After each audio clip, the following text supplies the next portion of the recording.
G'day. Have you folks tried to use Facebook advertising at your office, but when you click on, you've got no idea where to go to?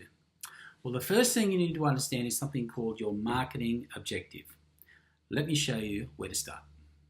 When you click off Facebook advertising, you click onto the inverted pyramid right here, and you scroll down to create ads, which is right down there. Click on there, and then we go across.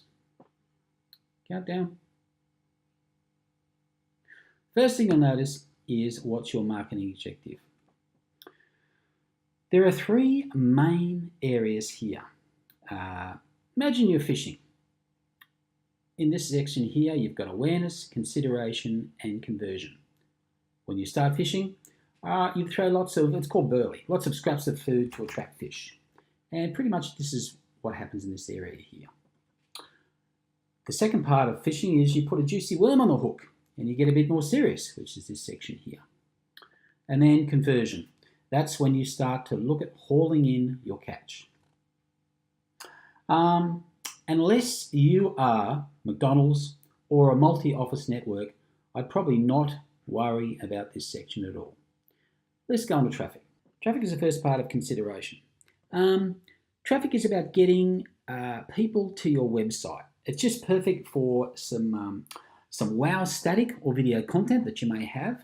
This is the main option of all the areas here that people, when they do Facebook advertising, use. They use traffic here. Next is engagement. Engagement is great for using instead of boosting. Now, you think, well, why don't I just boost? Well, the main reason you'd use engagement for boosting is it gives you fantastic statistics.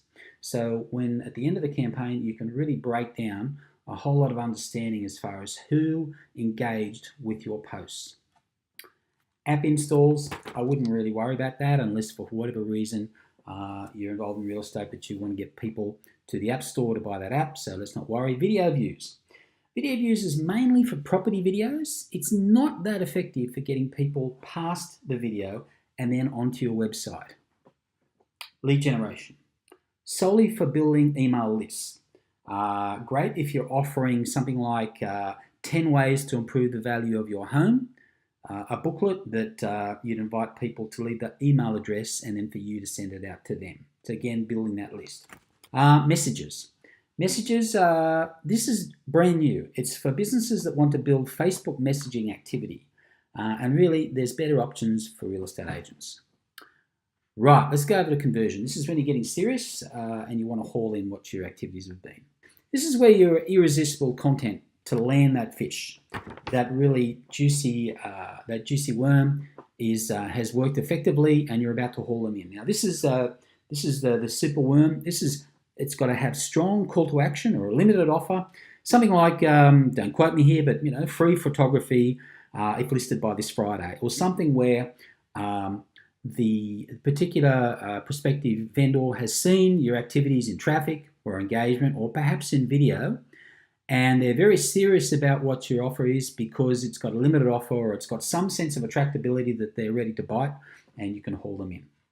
Catalog sales, really not really suitable for real estate agents. Store visits, generally no. However, there are times seasonally this area might be appropriate. For example, if you're doing something at Easter or at Christmas where you've got activity happening at your office. Cancer Council is another thing with Pink October. Something where you have a reason to get people to your store.